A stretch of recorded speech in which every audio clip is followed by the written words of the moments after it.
What's up guys, here's Sahin. Hello and welcome to my new Photoshop tutorial. In this one I'm going to show you how you can create a sketchy effect on any image you want with just one click. You see I've already prepared here something for you. And the first thing we do is to create a so-called action. For that we have to first open the action window. If you don't know where to find it, you can just go up here to Window and choose Actions. In my case it's here in this area. And we go now down here to the plus button and create a new action. And let's name it Sketchy. And you can also choose the folder you want to place the action in. I've already prepared here something. And click record. And you can see the recording button is now active, because from now on the software is going to record every step you make. Alright, let's start. Let's close this first. We start by first duplicating this image several times by just clicking Command J or Strike J, or just right click on the layer and choose Duplicate Layer and call it Sketchy 1. Okay, and now let's convert this into a smart object. Right click and convert to smart object.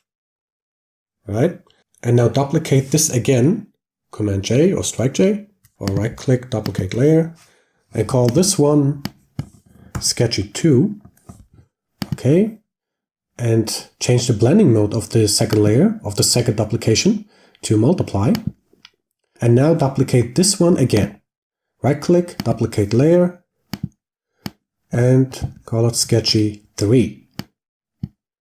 It's important that these layers have specific names, so the software can make a difference when you choose or edit any layer later. Alright, and while holding Shift, we select now each layer and press Command G or Strike G to group them. Alright, and name this folder again Sketchy. Okay, and open it. And now we're going to add several so-called smart filters to these layers to create the sketchy effect. Let's start from the bottom, from the first one here. And the first filter we add to this layer is the so-called Poster Actions filter, which can be found up here in Filter, Filter Gallery, and we go here to Artistic and choose Poster Edges. And change now the values to first Edge Thickness 2, Edge Intensity 1, and Posterization 2. Looks good. And additionally to this filter, we now create another filter by going down here to the plus button and create a new filter. And while the upper filter is selected, we go here to Sketch and choose Graphic Pen. And here we're going to change the stroke length to the maximum, which is 15, and decrease the light-dark balance to, let's say, 13. Alright, and the stroke direction, right diagonal.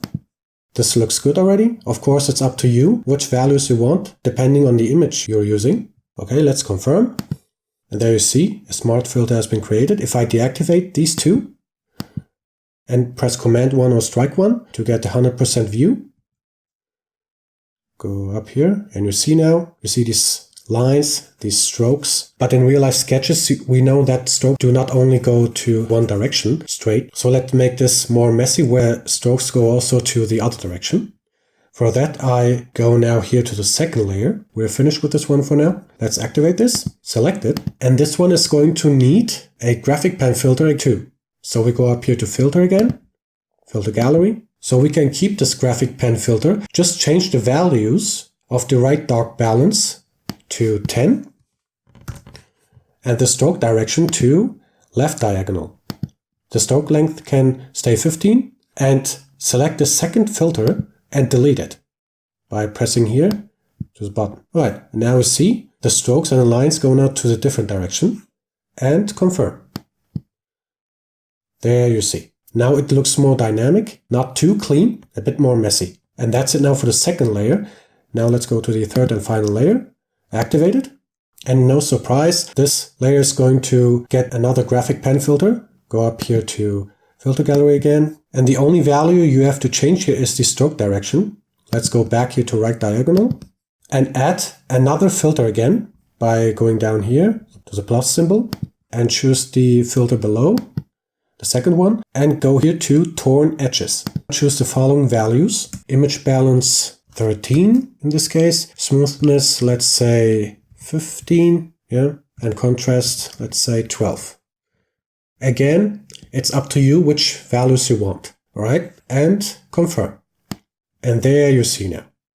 It looks now very sketchy. If I zoom out by pressing Command minus or strike minus, here, you can see the object and the surroundings and the fine lines.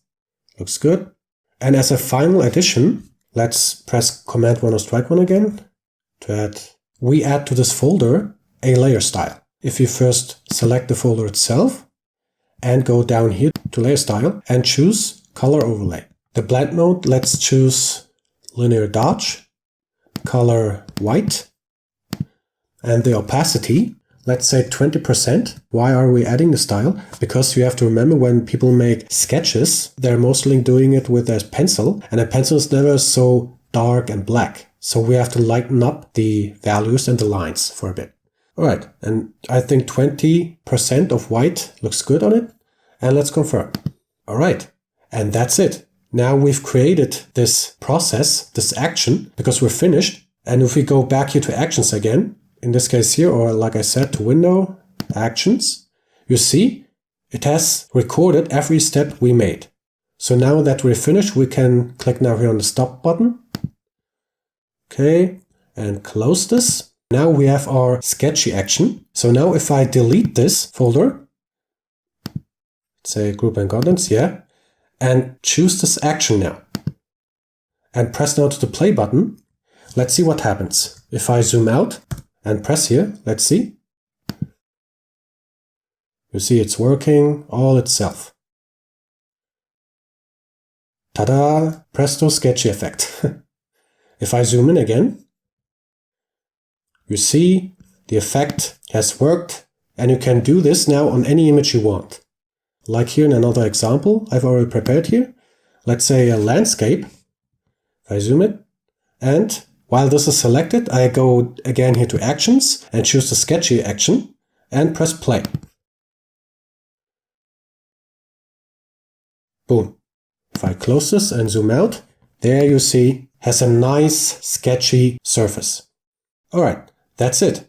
I hope you enjoyed it and it helped you to get better in Photoshop. Comments below are appreciated as much as likes and new subscribers. For more tutorials you can check out my other videos on my channel or my accounts on other social medias. Thank you for watching. Bye.